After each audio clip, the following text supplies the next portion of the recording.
పంచుకోవాలి। ఈ సంవత్సర పాలనలో రవాణా శాఖ సిబ్బంది సాధించిన విజయాలను తెలంగాణ రాష్ట్ర ప్రజలకు గుర్తు చేయాలని ఒక గొప్ప సంకల్పంతో ఈ కార్యక్రమాన్ని ఏర్పాటు చేసుకొని పోయిన సంవత్సరం ప్రభుత్వం ఏర్పడిన 2 రోజుల్లోనే డిసెంబర్ 7 నాడు ఎల్బీ స్టేడియంలో రాష్ట్ర ప్రభుత్వం ప్రమాణ స్వీకారం చేస్తే ఆనాడు కాంగ్రెస్ పార్టీ ఇచ్చిన 6 గ్యారెంటీలలో భాగంగా డిసెంబర్ 9 నాడు మొట్టమొదట ఆర్టీసీ బస్సుల్లో ఆడబిడ్డలకు ఉచిత రవాణా కార్యక్రమాన్ని ప్రారంభించి దాదాపుగా ఈ రోజుకు సంవత్సరం పూర్తి చేసుకోబోతున్నాం। డిసెంబర్ 9, 2024 నాటికి సంవత్సరం పూర్తి చేసుకున్న సంబరాలను మనం జరుపుకోబోతున్నాం। ఇది ఒక గొప్ప విప్లవాత్మకమైన మార్పు। ఆర్టీసీ సంస్థను పునరుజ్జీవింపజేయడంలో ఈ మహాలక్ష్మి పథకం ఎంతో గొప్పగా ఆర్టీసీ కార్మికుల జీవితాలలో ఒక వెలుగును నింపే కార్యక్రమంగా ఈ మహాలక్ష్మి అద్భుతమైన విజయాన్ని సాధించిందని చెప్పి నేను ఈ సందర్భంగా చెప్పదలుచుకున్నా। ఇవాళ మిత్రులారా, మిత్రుడు పొన్నం ప్రభాకర్ గారు చెప్పినట్టు రాజకీయ పార్టీలు, ప్రజాప్రతినిధులు తెలంగాణ రాష్ట్ర సాధనలో విఫలమైనప్పుడు 4 కోట్ల తెలంగాణ ప్రజలు ఇక తెలంగాణ రాదేమో శాశ్వతంగానే అనుమానాలు వ్యక్తం చేస్తూ ఆందోళన చెందుతున్న సందర్భంలో ఆనాడు ఆర్టీసీ కార్మికులు 43,000 కుటుంబాలు పండగ జరుపుకోకుండా ఆర్టీసీతో దిగ్బంధం చేసి తెలంగాణ రాష్ట్రాన్ని స్తంభింపజేసింది। కాబట్టి ఆర్టీసీ కార్మికుల కృషి త్యాగాలు, భార్య బిడ్డలతో ఉపవాసం బండి అయినా సరే తెలంగాణ రాష్ట్రాన్ని సాధిస్తామని ఉక్కు సంకల్పంతో ఆనాడు సకల జనుల సమ్మెలో సింగరేణి కార్మికులతో పాటు జంగు సైరన్ ఊది తెలంగాణ రాష్ట్రాన్ని సాధించడంలో ఆర్టీసీ కార్మికులు విజయం సాధించిందని చెప్పడానికి ఎవరికి బేసజాలు ఉండాల్సిన పని లేదు। ఇవాళ సింగరేణి కార్మికులు వెలుగులు విరజిమ్మే నల్ల బంగారం ఉత్పత్తిని ఏ విధంగా నిలుపుదల చేసి తెలంగాణ ఉద్యమంలో పాల్గొన్నారో, విద్యుత్ కార్మికులు వేలాదిగా తెలంగాణ ఉద్యమంలో పాల్గొన్నారో, ఆర్టీసీ కార్మికులు అందరికంటే ముఖ్యంగా రాష్ట్రం మొత్తం 43,000 మంది కుటుంబాలు ఉపవాసం పండుకొని తెలంగాణ ఉద్యమ బాట పట్టిండ్రు। కాబట్టి ఈరోజు తెలంగాణ రాష్ట్రం ఏర్పడ్డది। నాకంటే ముందు 2 సార్లు ముఖ్యమంత్రిగా బాధ్యతలు స్వీకరించిన చంద్రశేఖరరావు గారైనా, ఈనాడు ముఖ్యమంత్రిగా బాధ్యతలు చేపట్టిన నేనైనా బాధ్యతాయుతంగా రవాణా శాఖను కాపాడవలసిన అవసరం ఉన్నది। వాళ్ళ హక్కులను, వాళ్ళ ఆకాంక్షలను నిలబెట్టాల్సిన బాధ్యత మా మీద ఉన్నది। అందుకే ఆ 10 సంవత్సరాల్లో తెలంగాణ రాష్ట్రం వచ్చిన తర్వాత ఆర్టీసీ సంస్థ బాగుపడుతుంది, లాభాల బాటనే నడుస్తుంది, కార్మికుల యొక్క కారుణ్య నియామకాలు జరుగుతాయి, మీ ఫిట్మెంట్ మీకు వస్తుంది, అన్ని రకాలుగా ఉద్యమ సమయంలో చెప్పిన ఆకాంక్షలు నెరవేరుస్తాయని ఆనాడు ఆశించాను। మీ ఆకాంక్షలు నెరవేరకపోవడం వల్ల మళ్ళీ తెలంగాణ రాష్ట్రంలో మీరు ఉద్యమ బాటన పడితే ఆనాటి ప్రభుత్వం నిర్లక్ష్యం చేయడం వల్ల దాదాపుగా 50 మంది ఆర్టీసీ కార్మికులు, నాకు బాగా గుర్తుంది, మీ ఒక ఆర్టీసీ డ్రైవర్ ఖమ్మం జిల్లాకు చెందినవాడు, ఆయన పిల్లలు మంచి ఉద్యోగాలలో ఉండే ఆర్థికంగా స్థితిమంతుడైన తోటి కార్మికుల కోసం ప్రాణ త్యాగం చేసిండు। కనీసం ఆనాడు హాస్పిటల్లో ఆ శవాన్ని పరామర్శించడానికి, ఆ కుటుంబానికి ఒక మనోధైర్యాన్ని ఇవ్వడానికి కూడా ఆనాటి ప్రభుత్వం అనుమతించలేదు। ఆ రోజు ఆ కుటుంబాన్ని కలిసి ఓదార్చి తప్పకుండా మంచి రోజులు వస్తాయి, ఎల్లకాలం తెలంగాణ ఇట్లనే ఉండదు, ఉమ్మడి రాష్ట్రానికంటే తెలంగాణ రాష్ట్రంలో కార్మికుల మీద దౌర్జన్యం జరుగుతుంది, ఇది ఎల్లకాలం సాగదు, మీకు మంచి రోజులు వస్తాయి, ఆ మంచి రోజుల కోసం మన అందరం కలిసి కొట్లాడదామని చెప్పి ఆ రోజు మాట్లాడడం జరిగింది। ఆ సంకల్పంతో ఏవైతే 6 గ్యారెంటీలు మేము ప్రజలకు ఇచ్చినామో మా 6 గ్యారెంటీల బ్రాండ్ అంబాసిడర్లు మా పార్టీ కార్యకర్తలతో పోటీ పడి ఆర్టీసీ కండక్టర్లు డ్రైవర్లు బస్సు ఎక్కినోళ్లకు బస్సు దిగినోళ్లకు 6 గ్యారెంటీల గురించి వివరించి ప్రజాపాలన కావాలని కోరుకున్నారు కాబట్టే ఆనాడు 6 గ్యారెంటీల బ్రాండ్ అంబాసిడర్లుగా ఆర్టీసీ కార్మికులు తమ బాధ్యతను నెరవేర్చిండ్రు కాబట్టి ఈనాడు ఈ ప్రభుత్వం విజయం సాధించింది. విజయం సాధించిన ప్రభుత్వంలో కార్మికులను ఆదుకోవాలని దీర్ఘకాలికంగా వాయిదాలు పడుతున్న మీ సమస్యల్ని పరిష్కరించాలని మా ప్రభుత్వం అన్ని విధాల ప్రయత్నం చేస్తుంది. 100% మీ పరిస్థితులు బాగుపడ్డాయనో మీ సమస్యలు పరిష్కారం అయినాయనో నేను చెప్పను, కానీ కీలకమైన అంశాల పట్ల ఈ ప్రభుత్వం నిర్దిష్టంగా సమస్యల్ని పరిష్కరించడానికి ప్రయత్నం చేస్తుంది. ఆనాడు నష్టాలలో ఉన్న సంస్థ మహాలక్ష్మి పథకం ప్రవేశపెట్టినాక ఈ 11 నెలల్లో దాదాపుగా 115 కోట్ల మంది ఆడబిడ్డలు, మళ్ళొక్కసారి చెప్తున్న మీడియా మిత్రులకు, ఇప్పటి వరకు డిసెంబర్ 9, 2023 నుండి నవంబర్ 30 తారీఖు 2024 వరకు దాదాపుగా 11 నెలల 20 రోజుల్లో 115 కోట్ల మంది ఆడబిడ్డలు ఆర్టీసీలో ఉచిత బస్సు రవాణా సౌకర్యాన్ని వినియోగించుకున్నారు.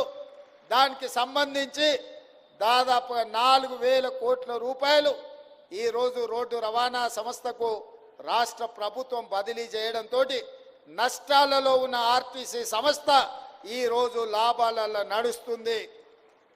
ఒకనాడు 50-60% కూడా బస్సుల్లో ప్రయాణికులు ఎక్కేవాళ్ళు కాదు. ఈరోజు 100 నుంచి 110% బస్సుల్లో రవాణా ఉపయోగించుకుంటుండ్రంటే ఎంతో ఓపికతో మా డ్రైవర్లు మా కండక్టర్లు ప్రజలతో మమేకమై ప్రజలకు ఇబ్బంది జరగకుండా పని భారాన్ని మోసుకుంటూ ఈరోజు మహాలక్ష్మి పథకాన్ని విజయవంతం చేసిండ్రు. ఇవాళ మహాలక్ష్మి పథకం మా ఆడబిడ్డలకు ఒకప్పుడు అమ్మగారింటికి వెళ్ళాలంటే ఇంటి ఆయన బస్సుకి రాయి ఇవ్వాలి, ఆలయం సందర్శించుకోవాలంటే ఇంటి ఆయన అనుమతి ఇవ్వాలి. ఇవాళ ఇంటి ఆయన రూపాయి ఇవ్వకపోయినా ఆయన అక్కడ పని మీద పోతే మా ఆడబిడ్డలు ఆర్టీసీ బస్ ఎక్కి అమ్మగారింటికి పోయి అమ్మని చూసి ఆ పక్కనే ఆలయంలో పోయి దర్శనం చేసుకొని మళ్ళీ ఇంటి ఆయన వచ్చే లోపల ఇంటికి వచ్చేటట్టు ఈరోజు ఈ మహాలక్ష్మి పథకం ఉపయోగపడుతుంది. మా అక్కలు నవ్వుతున్నారు, నిజమే చెప్తున్నాడు మా తమ్ముడని. నేను చూస్తుంటే కదా, మాట్లాడుతుంటే కదా అందరితోటి. ఒక్కొక్క మహిళకు ఈ వేదిక మీద నుంచి చెప్పదలుచుకున్న, ఉద్యోగం చేసే ఆడబిడ్డలకు, చదువుకోవడానికి వెళ్ళే ఆడబిడ్డలకు 5,000 నుంచి 7,000 రూపాయలు రోజుకు యావరేజ్గా 35 నుంచి 40 రూపాయలు ఆడబిడ్డలకు సేవింగ్ వస్తుంది. ప్రతి నెల ఒక్క ఆడబిడ్డ ఆర్టీసీ బస్సులో బస్సు కిరాయిల పైసలు 5 నుంచి 7,000 రూపాయలు మిగులుతున్నాయంటే ఈరోజు ఆడబిడ్డలు సంవత్సరం తిరిగే లోపల 1,00,000 రూపాయలు ఆదా చేసుకుంటారు. ఇవాళ ఇంటి ఆయన చేతిలో ఆ 1,00,000 ఉంటే ఆయన సాయంత్రం అయితే బెల్ట్ షాపులు ఇస్తాడు. కానీ మా ఆడబిడ్డల దగ్గర ఆ 1,00,000 ఉంటే వాళ్ళ బిడ్డల్ని బడికి పంపించి మంచి చదువులు చెప్పించి ఈ రాష్ట్ర ప్రయోజకులుగా బిడ్డల్ని తీర్చిదిద్దుతున్నారు. పండగ వస్తే ఆడబిడ్డకు బట్టలు పెట్టాలన్న ఆలోచన ఈ సేవింగ్స్తో చేస్తున్నారు. ఇంటి కిరాయి కొంచెం మంచిగా ఉండాలి, పండుగ వస్తే బాగా చేసుకోవాలని ఈ 5 నుంచి 7,000 రూపాయలు ప్రతి నెల మా వాళ్ళకి ఏదైతే మిగులుతున్నాయో ఈరోజు ఆ రకంగా కుటుంబాన్ని ఆదుకోవడానికి ఉపయోగపడుతున్నాయి. ఇదే కాదు, 200 యూనిట్లు పేదవాళ్ళ ఇంటికి ఉచిత కరెంటు 200 యూనిట్లు ఇవ్వడంతో దాదాపుగా 700-800 రూపాయలు ఈరోజు పేదవాళ్లకు మిగులుతున్నాయి. అదేవిధంగా 500 రూపాయల సిలిండర్, నెలకొక్క సిలిండర్ వేసుకున్నా యావరేజ్గా 500 రూపాయలు అట్లా మిగులుతున్నాయి. అంటే 6 గ్యారంటీలలో ఆడబిడ్డలకు బస్సు ఉచిత ప్రయాణం కావచ్చు, పేదవాళ్లకు 200 యూనిట్లు ఉచిత కరెంటు కావచ్చు, 500 రూపాయల సిలిండర్ కావచ్చు, రాజీవ్ ఆరోగ్యశ్రీ ద్వారా ఇంట్లో పేదవాళ్ళకి ఏ ఇబ్బంది వచ్చినా 10 లక్షల రూపాయలు కార్పొరేట్ వైద్యాన్ని అందించడం ద్వారా యావరేజ్గా ప్రతి నెల సరాసరిగా చూసుకున్న 10,000 రూపాయలు ఈరోజు ప్రతి కుటుంబానికి ప్రత్యక్షంగా ఆర్థిక ప్రయోజనం చేకూర్చే విధంగా ఈరోజు ఈ పథకాలు అమలు జరుగుతున్నాయి. ఇదే కాదు, ఈరోజు బోనస్ ఒట్లు పండించిన వాళ్లకు గతంలో మీకు తెలుసు, ఊరేస్తే ఊరేసుకున్నట్టే అని ఆనాటి పెద్దలు చెప్పిండ్రు. ఆ మాట చెప్పిన పెద్ద మనిషి మాత్రం ఆయన ఫామ్ హౌస్లో 150 ఎకరాలలో వరి పండించుకున్నాడు. ఆయన పండించిన ఒట్లలో మరి బంగారం ఉందేమో నాకు తెలియదు, కానీ కావేరీ సీడ్స్ అనే సంస్థ 4,200 రూపాయలు క్వింటాల్కి ఇచ్చి కొన్నదయా. మరి దొరలు పండిస్తే ఆ ఒట్లల్లో బంగారం ఉంటుందేమో నాకు తెలియదు, కానీ గజ్వేల్ ఫామ్ హౌస్లో రాష్ట్రమంతా ఊరేస్తే ఊరేసినట్టే అని రైతాంగానికి చెప్పి వారు మాత్రం 150 ఎకరాలల్లో వరి పండించుకుంటే కావేరీ సీడ్స్ 4,200 రూపాయలు క్వింటాల్కి ఇచ్చి కొనుగోలు చేసింది. ఆనాటి పరిస్థితులు అవి. మరి ఈనాడు రైతాంగం కష్టాలు గుర్తించి రైతులను ఆదుకోవాలని, వ్యవసాయం దండుగ కాదు వ్యవసాయాన్ని పండుగ చేయాలని, ఇది రైతు రాజ్యమని నిరూపించడానికి 25,35,000 మంది రైతు కుటుంబాలకు మొదటి సంవత్సరంలోనే 21,000 కోట్ల రూపాయల రైతు రుణమాఫీ చేసి 2 లక్షల రూపాయల వరకు రైతులకున్న అప్పుల నుంచి రుణ విముక్తుల్ని చేసి ఇవాళ 25 లక్షల మంది రైతులను అప్పుల ఊబిలో నుండి బయటికి తీసుకొచ్చినాం. 21,000 కోట్ల రూపాయలు రైతుల ఖాతాలో వేసినాం. ఇదే కాదు, ఊరేసుకుంటే ఊరేసుకున్నట్టు కాదు, ఊరేసుకోండి గిట్టుబాటు ధర ఇవ్వడమే కాదు, మీకు 500 రూపాయల బోనస్ ఇస్తామని చెప్పి ఇవాళ ఈ రాష్ట్రంలో రైతాంగాన్ని వరి పండించమని ప్రోత్సహించినందుకు ఈరోజు భారతదేశంలోనే రికార్డు. స్వతంత్రం వచ్చినప్పటి నుంచి ఈనాటి వరకు ఉమ్మడి రాష్ట్రంలో కానీ పంజాబ్ రాష్ట్రంలో కానీ ఏ రోజు కూడా 1,53,00,000 మెట్రిక్ టన్నుల వరి ధాన్యం ఉత్పత్తి చేయలేదు. మొట్టమొదటిసారి తెలంగాణ రాష్ట్రంలో ఈ వానాకాలంలో రైతులు 1,53,00,000 మెట్రిక్ టన్నుల వడ్లు పండించి దేశానికే ఆదర్శంగా నిలబడ్డారు. చివరి గింజ వరకు రైతులు పండించిన పంటను సన్న వడ్లను మొత్తం 500 రూపాయల బోనస్ ఇచ్చి ఇవాళ మన ప్రభుత్వం కొనుగోలు చేయడం ద్వారా రైతులకు అండగా నిలబడతామని ఒక భరోసా ఇచ్చినాం. భవిష్యత్తులో కూడా తెలంగాణ రైతాంగాన్ని నేను విజ్ఞప్తి చేస్తున్నా, దొడ్డు వడ్లు పండించకండి, దొడ్డు బియ్యం తినే పరిస్థితులు లేవు. రేషన్ షాపుల్లో దొడ్డు బియ్యం ఇస్తే మళ్ళీ రేషన్ షాపులో బ్లాక్ మార్కెట్లు అమ్ముకుంటుండే, ఎవరు తింటలేరు. హాస్టళ్లలో పిల్లలకు పెడితే ఆహార కల్తీ అయిందని ఆరోపణలు వస్తున్నాయి. అందుకే తెలంగాణలో ఉండే SC, ST, BC, minority Kasturba పాఠశాలలతో పాటు మధ్యాహ్న భోజన పథకంతో పాటు రేషన్ షాపుల్లో ప్రతి వాడికి సన్న బియ్యం ఇయ్యాలని తెలంగాణ రాష్ట్ర ప్రభుత్వం నిర్ణయించుకున్నది. తెలంగాణ గడ్డ మీద ఈ నేలలో పండిన ఒట్లే సన్న ఒట్లు పండించండి, తెలంగాణ సోన పండించండి. ప్రతి పేదవాడికి సన్న బియ్యం ఇవ్వడం ద్వారా రీసైక్లింగ్ బియ్యం మాఫియాను కూకటి వేళ్లతో పెకిలించి ఈరోజు పేదవాళ్లకు సన్న బియ్యం ఇద్దాం. అందుకే తెలంగాణ రైతాంగానికి నా విజ్ఞప్తి, సన్న ఓట్లే పండించండి. మీరు పండించిన ప్రతి గింజకు 500 రూపాయల బోనస్ ఇచ్చి కొనుగోలు చేసే బాధ్యత రాష్ట్ర ప్రభుత్వం తీసుకుంటుంది. ఇది తెలంగాణ విద్యార్థులతో పాటు తెలంగాణ పేదోళ్లకు మేలు జరుగుతుంది.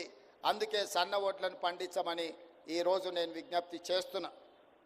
ఇన్ని పథకాలు ఇవే కాదు, తెలంగాణ ఉద్యమమే నిరుద్యోగ సమస్య, ప్రభుత్వ ఉద్యోగ ఖాళీల భర్తీలు. ఇంతకుముందు మిత్రుడు పొన్నం ప్రభాకర్ గారు చెప్పారు, వాళ్ళు నోటిఫికేషన్ ఇచ్చాను, మేము నియామక పత్రాలు ఇచ్చినామని. 10 ఏళ్ళు మిమ్మల్ని నియమించొద్దని ఎవరైనా అడ్డం పడ్డారా? అన్ని శాఖలు మీ చేతుల్లోనే ఉన్నాయి కదా, అన్ని వ్యవస్థలు మీరే పట్టు బిగించిండ్రు కదా, అన్ని వ్యవస్థలను మీరే కబ్జా పెట్టుకొని మీ సుట్టపైన ఆర్టీసీలో ఎన్ని రకాలుగా చెలాయించిండో నేను చెప్పాల్సిన అవసరం లేదు. మీ అందరికీ రవాణా శాఖలు ఉన్న ప్రతి ఒక్కరికి తెలుసు కదా, హోంగార్డు నుంచి కమిషనర్ వరకు ఒక్క చిన్న ఉద్యోగి మొత్తం రవాణా వ్యవస్థనే మొత్తం తన కబంధ హాస్తాల్లో పెట్టుకొని నడిపించిండు కదా. రవాణా నియామకాలు మేమేమన్నా చేయొద్దన్నమా? మీకు అసలు ఉద్దేశమే లేదు, మీకు లక్ష్యమే లేదు. నోటిఫికేషన్లు ఇచ్చి గాలి కొదిలేసి చాట్ల తౌడు పోసేదో తాకట్టు పెట్టినట్టు ఈరోజు మీరు నోటిఫికేషన్లు ఇచ్చి కోర్టులో లిటిగేషన్లు మీరే వేపించి ఎక్కడ కూడా నియామకాలు జరగకుండా మీరు అడ్డం పడితే ఆ చిక్కుముళ్ళను అన్నిటిని కూడా మేము వచ్చినాక ఇప్పినాం. మొదటి ప్రాధాన్యత నిరుద్యోగ సమస్య అనుకున్నాం. అందుకే మీరు నోటిఫికేషన్లు ఇచ్చి పారిపోతే 10 సంవత్సరాల నియామకాలు చేపట్టకపోతే కోర్టుల్లో మూలుగుతున్న కేసులను అన్నిటిని పరిష్కరించి నిన్నటి గ్రూప్ 4 నియామకాలతోని మొదటి సంవత్సరంలో 55,143 ప్రభుత్వ ఉద్యోగ నియామకాలు చేపట్టి ఇంక్లూడింగ్ మీ డిపార్ట్మెంట్లో కారుణ్య నియామకాలే కాకుండా 113 మంది మీ ట్రాన్స్పోర్ట్లో ఆఫీసర్స్ నియామకంలో 97 మంది నియామక పత్రాలు మీ ట్రాన్స్పోర్ట్ కార్యాలయంకి వచ్చి నేను ఇచ్చిన వాటితో సహా ఈరోజు 55,143 ఉద్యోగాలు ఈరోజు మేము ఇచ్చినాం. ఎల్బీ స్టేడియంలో ఇచ్చినాం, పెద్దపల్లిలో ఇచ్చినాం, ఇక్కడ అంబేద్కర్ సాక్షిగా ఇక్కడ పట్టాలు ఇచ్చినాం. ఇంతమందికి ఉద్యోగాలు ఇచ్చిన రాష్ట్రం ఏదైనా ఉందా అని నేను అడుగుతున్నా. దేశంలో ఉన్న 29 రాష్ట్రాలలో అధికారంలో ఉన్న గొప్ప గొప్ప నాయకులుగా చెప్పుకునే వాళ్ళను ప్రధానమంత్రితో సహా దిగిపోయిన ముఖ్యమంత్రి కూడా నేను సవాలు విసురుతున్నా. స్వతంత్రం వచ్చినప్పటి నుంచి ఏ ఒక్క సంవత్సరమైనా ఏ రాష్ట్రమైనా 55,000 ఉద్యోగాలు ఇచ్చిన చరిత్ర ఉన్నదా? తెలంగాణ గడ్డ మీద నా ప్రభుత్వం, మా ప్రభుత్వం, మీ ప్రభుత్వం, ప్రజా ప్రభుత్వం 55,000 ప్రభుత్వ ఉద్యోగ నియామక పత్రాలు అందించడం ద్వారా ఏ లక్ష్యం కోసం నిరుద్యోగ యువకులు ఉద్యమాల బాట పట్టినరో, ఏ లక్ష్యం కోసం శ్రీకాంతాచారి, కానిస్టేబుల్ కిష్టయ్య, యాదయ్య, ఈశాన్ రెడ్డి, వేణుగోపాల్ రెడ్డి ప్రాణ త్యాగాలు చేసినరో ఆ లక్ష్య సాధనలో మొదటి సంవత్సరంలో 55,000 ఉద్యోగ నియామక పత్రాలు ఇచ్చి ఆ దిశగా మా ప్రభుత్వం అడుగులు వేస్తుంది. వాళ్ళ లక్ష్యం కోసం వాళ్ళు కన్న కలలను నెరవేర్చడానికి ఈరోజు మా ప్రభుత్వం నిరంతరం కృషి చేస్తుంది అని నేను ఈ వేదిక మీద నుంచి గొప్పగా నేను చెప్పదలుచుకున్నా. ప్రతి వాళ్ళను తలలు లెక్క పెడతాం. ఎవరికైనా అనుమానం ఉంటే ఇదే నక్లెస్ రోడ్డు మీద 55,143 మందిని ఇక్కడ పిలిపిస్తాం. మోడీ గారు, చంద్రశేఖరరావు గారు ఇక్కడ నిలబడండి, ఒక్కొక్కరి తల పెట్టుకోండి. ఒక్క తల తగ్గినా ఇక్కడనే మీకు క్షమాపణ చెప్పడానికి ముఖ్యమంత్రిగా నేను సిద్ధంగా ఉన్నా. ఇది మా చిత్తశుద్ధి, ఇది మా పట్టుదల, ఇది మా పరిపాలనకు గీటురాయి. అందుకే ఈరోజు ఈ లక్ష్య సాధనలో మేము ముందుకు వెళ్ళాలి అంటే ఇంకా మీరు మమ్మల్ని బలంగా ఆశీర్వదించాలి. ఇవాళ ఢిల్లీ నగరం మీరు చూస్తున్నారు టీవీలలో, పేపర్లలో. వాయు కాలుష్యం పెరిగిపోయి, శబ్ద కాలుష్యం పెరిగిపోయి ఢిల్లీ నగరానికి సెలవు ఇచ్చింది. పాఠశాలలలో పిల్లలు బడికి పోయే పరిస్థితి లేదు. ఇంటికాడో ఆన్లైన్లో చదవమంటారు. ఉద్యోగస్తులు ఆఫీసులకు పోయే పరిస్థితి లేదు. పార్లమెంటు జరిగే పరిస్థితి లేదు. నిన్నగాక మొన్న నితిన్ గడ్కరీ గారు, సెంట్రల్ ట్రాన్స్పోర్ట్ మినిస్టర్, స్పష్టంగా చెప్పిండు, ఢిల్లీకి వస్తే నా ఆరోగ్యం దెబ్బతింటుంది, నేను ఢిల్లీకి రానని ఒక కేంద్ర మంత్రి చెప్పిండంటే ఈరోజు ఢిల్లీ దేశ రాజధానిలో ఉన్న పరిస్థితులు, కాలుష్యాన్ని ఒక్కసారి అంచనా వెయ్యండి అని చెప్పి నేను ఈ తెలంగాణ ప్రజానికానికి నేను చెప్పదలుచుకున్నా. కేంద్ర మంత్రిగా ఉన్న నితిన్ గడ్కరీ గారు స్వయంగా స్టేట్మెంట్ ఇచ్చారు. ఢిల్లీలో పొల్యూషన్ అనేది పీక్స్ పోయింది, నేను ఢిల్లీకి వచ్చినప్పుడల్లా నా ఆరోగ్యం దెబ్బతింటుంది, దీన్ని ఏం చేయాలో తెలియని పరిస్థితి వచ్చిందని ఢిల్లీ మొత్తాన్ని సెలవు ప్రకటించి ఢిల్లీని బంద్ పెట్టే పరిస్థితి వచ్చింది. అంటే తొందరలోనే ఢిల్లీ నివాస యోగ్యత పట్టణాల నుంచి తొలగించి అక్కడ ఉంటున్న వాళ్ళు ఇతర ప్రాంతాలకు తరలి వెళ్ళిపోయే పరిస్థితి ఉంది. అదేవిధంగా బెంగళూరులో ట్రాఫిక్ జాములు మీరు చూశారు. చెన్నైలో వర్షాలు వస్తే పడవల్లో తిరిగే పరిస్థితి మీరు చూశారు. ముంబైలో కొట్టుకుపోతున్న పరిస్థితులు మీరు చూస్తున్నారు. కలకత్తా గురించి నేను చెప్పాల్సిన అవసరమే లేదు. ప్రపంచంలో చెత్త నగరం కింద పోటీ పడితే కలకత్తా ఫస్ట్ వచ్చేటట్టు ఉన్నది. ఈ మహానగరాలల్లో 6 నగరాలు ఉంటే ఢిల్లీ, ముంబై, చెన్నై, కలకత్తా, బెంగళూరు, హైదరాబాద్ మన ఒక్కరమే కాస్తో కూస్తో బాగున్నాం.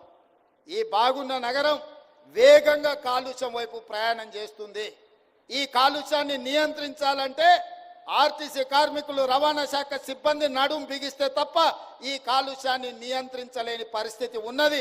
సామాజిక బాధ్యత, ఇది ఉద్యోగం కాదు, ఇది భావోద్వేగం. ఈ నగరం నిర్మానుష్య నగరంగా మారకుండా ఉండాలి అనంటే రవాణా శాఖ క్రియాశీలకంగా పనిచేయాలి, చట్టాలను పకడ్బందీగా అమలు చేయాలి. ఈ నగరంలో కాలుష్యాన్ని వెదజల్లుతున్న వాహనాలను నియంత్రించాలి. నియంత్రించడమే కాదు, నిరోధించాలి. నిరోధించిన వాటిని 15 సంవత్సరాలు పూర్తయితే వాటిని స్క్రాప్కు పంపించాలి. అందుకే స్క్రాప్ పాలసీ తీసుకొచ్చినాం.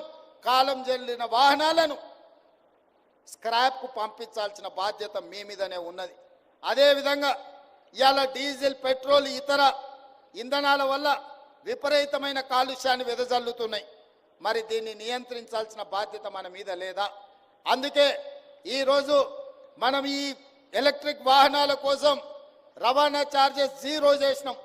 ఒక్క పైసా లేదు. వెహికల్ కొనుక్కుంటే వితౌట్ ఎనీ ఫీజ్ మనం బండ్లను రిజిస్ట్రేషన్ చేస్తున్నాం. కాబట్టి ఈరోజు నగరంలో ఆ వాహనాల కొనుగోలు పెరగాల్సిన అవసరం ఉన్నది. ప్రజలకు అవగాహన కల్పించాల్సిన బాధ్యత అధికారుల మీద ఉన్నది. ఇదే కాదు, ఈరోజు గ్రేటర్ హైదరాబాదే కాదు, ఔటర్ రింగ్ రోడ్డు నుంచి మొత్తం ఔటర్ రింగ్ రోడ్ ఇన్సైడ్ ఉన్న నగరం హైదరాబాద్ కావచ్చు, సికింద్రాబాద్ కావచ్చు, మల్కాజ్గిరి కావచ్చు, చేవెళ్ళ పార్లమెంటు కావచ్చు, కొంత Medak parliament outer ring road లోపల ఇది మొత్తం ఒక మహానగరం. ఈ ఔటర్ రింగ్ రోడ్ ఇన్సైడ్ ఉన్న core urban Hyderabad core urban రీజియన్లో ఈరోజు ఆర్టీసీ బస్సులు 3000 ఉన్నాయి. ఈ 3000 బస్సులు దాదాపుగా 90% డీజిల్ మీద నడుస్తున్నాయి. ఈ 3000 బస్సులు డీజిల్తో ఇట్లనే నడుస్తే కాలుష్యాన్ని నియంత్రించలేము. అందుకే రాబోయే 2 సంవత్సరాలలో అన్ని ఆర్టీసీ బస్సులను ఔటర్ రింగ్ రోడ్ అవతలికి పంపించి 3000 ఎలక్ట్రిక్ బస్సులు కొని ఈ హైదరాబాదు నగరాన్ని కాలుష్య రహిత నగరంగా చేయడానికి రాష్ట్ర ప్రభుత్వం అన్ని విధాలుగా ప్రయత్నం చేస్తుంది. కేంద్ర ప్రభుత్వ సహకారం తీసుకుంటుంది. తొందరలోనే 2 సంవత్సరాలు పూర్తి చేసే లోపల 3000 ఎలక్ట్రిక్ బస్సులను కొని హైదరాబాదు నగరంలో ఔటర్ రింగ్ రోడ్డు లోపల డీజిల్తో నడుస్తున్న అన్ని బస్సులను ఇతర ప్రాంతాలకు తరలించి ఈ నగరాన్ని రక్షించడానికి పూర్తిగా ప్రయత్నం చేస్తాము. ఆ దిశగా నేను మీకు హామీ ఇస్తున్నా. అదేవిధంగా రెండవ భాగం కార్లు, ఊబర్ కానీ ఇతర ట్రాన్స్పోర్ట్లో నడిచేటివి. ఆ తర్వాత ఆటోలోళ్ళు పాపం గిట్టుబాటు ధర లేక డీజిల్ బదులు కిరోసిన్ పోసి నడుపుతున్నారు. పట్టుకుంటే ఒక బాధ, పట్టుకోకపోతే ఇంకో బాధ. ఫైన్ వేస్తే ఓ బాధ, ఫైన్ వేయకపోతే ఇంకొక బాధ. వేస్తేనేమో సంఘాలు వస్తే, వేయకపోతేనో అధికారులు మిమ్మల్ని తిడతారు. రవాణా శాఖకే ఉంది. పట్టుకోకపోతే ఎలక కోపం, ఇడిచిపెడితే పిల్లి కోపం అన్నట్టు 2 దిక్కుల మీకే ఇబ్బంది ఉంది. అందుకే ఇవాళ నేను మా రవాణా శాఖ మంత్రి గారికి సూచన చేస్తున్నా, ఈ డీజిల్ ఆటోలు అన్నిటిని కూడా ఔటర్ రింగ్ రోడ్ అవతలికి పంపించండి. వాళ్ళందరూ ఎలక్ట్రిక్ ఆటోలు కొనుక్కుంటే వాళ్ళకి ఏ రకంగా మనం ప్రత్యేక పథకాలు ఇవ్వగలమో వాటిని మీ అధికారులతో మాట్లాడి ఒక ప్రణాళిక తీసుకురండి. ప్రతి పేదవాడు ఎలక్ట్రిక్ ఆటో కొని హైదరాబాదు నగరంలో నడుపుకుంటే వాళ్ళని ఏ విధంగా ఆదుకోవాలనో ఒక ప్రత్యేకమైన పథకం తీసుకురండి. ఈ నగరంలో తిరుగుతున్న డీజిల్ ఆధారిత ఆటోలు అన్నిటిని కూడా నగరం బయటికి పంపించడం ద్వారా ఈ నగరాన్ని కాలుష్య రహిత నగరంగా తీర్చిదిద్దాలి. ఇవే కాదు, చెరువులు, కుంటలు, నాలాలు ఆక్రమించుకున్నారు. ఇవాళ ఆక్రమించుకోవడంతో ఆ చెరువులలో ఉండాల్సిన నీళ్లు, తగ్గాల్సిన కాలుష్యం రోడ్ల మీదకి వస్తుంది. రోడ్ల మీద నుంచి మన ఇండ్లకు వస్తుంది. ఇండ్లకు వచ్చిన కాలుష్యం మనం పీల్చుకుంటే గుండెలకు పోతుంది. దాంతో క్యాన్సర్ వస్తుంది, విపరీతమైన రోగాలు వస్తున్నాయి. మనమే విధించుకున్న మరణ శిక్ష ఇది. ఈ మరణ శిక్ష నుంచి బయటపడాలంటే దేవుడిచ్చిన వరం మూసీ నదిని పునరుజ్జీవింపజేసుకొని మూసా పరివాహక ప్రాంతం, ఈసా పరివాహక ప్రాంతం నుంచి వచ్చే నీళ్లు వర్షాకాలంలోనే వస్తాయి. కానీ సంవత్సరం మొత్తం మూసీ కలకలలాడాలంటే గోదావరి నదిని మూసీతో అనుసంధానం చేసి ఉస్మాన్ సాగర్, హిమాయత్ సాగర్ నుంచి మూసీ మొత్తం ఎప్పటికప్పుడు మంచి నీళ్లను ప్రవహింపజేయడం ద్వారా ఈ మూసీలో ఉన్న కాలుష్యాన్ని కడగొచ్చు. హైదరాబాదు నగరాన్ని పట్టి పీడిస్తున్న ఈ కలుషితమైన వాతావరణం నుంచి మన నగరాన్ని కాపాడుకోవచ్చు. ఇవన్నీ చెయ్యాలి, ఇవన్నీ జరగాలి అంటే మీ ఆశీర్వాదం ఉండాలి. అందుకే ఈరోజు ఈ నగరాన్ని కాలుష్యం నుంచి కాపాడాలి. మన కళ్ళ ముందల్నే స్పెయిన్ మన చూసినాం. కొన్ని వేల కార్లు, కొన్ని లక్షల కోట్ల రూపాయల నష్టం స్పెయిన్లో కొట్టుకుపోయింది. అది వేరే దేశం. కానీ ఢిల్లీ మనం కళ్ళతో చూసినాం, చెన్నై మన కళ్ళతో చూసినాం, ముంబై మన కళ్ళతో చూసినాం. మరి మన హైదరాబాద్ను కూడా ఇంకొక కల్లోలిత నగరంగా మనం మార్చుకుందామా? లేదా కొంత కఠినమైన నిబంధనలు పాటించి వాటిని అమలు చేయడం ద్వారా రవాణా శాఖకు మనం సహకరించి ఆర్టీసీ కార్మికులను మనం ప్రోత్సహించి ఈ కాలుష్యాన్ని నియంత్రించినప్పుడే మన బతుకులు బాగుపడతాయి. మన జీవన ప్రమాణాలు పెరుగుతాయి. మనం ఇంకా 100 ఏళ్ళు బతకడానికి అవసరమైన వాతావరణాన్ని నగరంలో తెచ్చుకోవాలి. ఈ నగరంలో ఇవన్నీ తెచ్చుకోవాలి అని అంటే రవాణా శాఖ పూర్తి స్థాయిలో పని చెయ్యాలి, ప్రజలు వాళ్లకు సహకరించాలి. అందుకే మిత్రులారా, ఈ హైదరాబాదు నగరాన్ని కాలుష్య రహిత నగరంగా మార్చడానికి అవసరమైన నియమ నిబంధనలు, విధి విధానాలను మా ప్రభుత్వం తీసుకొస్తుంది. కొన్నిసార్లు నిబంధనలు కఠినతరమైన వాటిని అమలు చేస్తాం, అధికారులకు వాటిని అమలు చేసేటప్పుడు స్వేచ్ఛనిస్తాం. మీరందరి నగరం మనది, ఈ నగరంలో మనమే ఉన్నాం. మనం కాదు, మన భవిష్యత్ తరాలు ఇక్కడ నివసించాలి, ఈ నగరం అద్భుతంగా రాణించాలి, ఈ నగరం విశ్వ నగరంగా అభివృద్ధి చెందాలి అని అంటే మా రవాణా శాఖ పూర్తి స్థాయిలో పని చెయ్యాలి. సంపూర్ణంగా మీరు చేస్తారనే నమ్మకం, విశ్వాసం నాకున్నది. మా మిత్రుడు పొన్నం ప్రభాకర్ గారు ఏ విధంగా అయితే తెలంగాణ ఉద్యమంలో క్రియాశీలక పాత్ర పోషించిండో, ఈ కాలుష్యాన్ని తరమడంలో కూడా అదే విధంగా ఒక ఉద్యమకారుడు అవతారం ఎత్తి ఈ కాలుష్యాన్ని పారదోలి ఈ నగరాన్ని కాపాడుకోవడానికి, ఒక అద్భుతమైన నగరంగా నిర్మించుకోవడానికి మీ అందరి సహకారం ఉండాలి. మీ సమస్యల్ని ఎప్పటికప్పుడు చర్చించడం ద్వారా మీ సమస్యల్ని పరిష్కరించుకుంటూ ముందుకు వెళ్తాం. ఈ సంవత్సరం ఏ విధంగా అయితే మీరు సహకరించారో భవిష్యత్ కాలంలో కూడా మీ సహకారం సంపూర్ణంగా ఉండాలని తెలియజేస్తూ మీ అందరి దగ్గర సెలవులు తీసుకుంటున్న మిత్రులారా.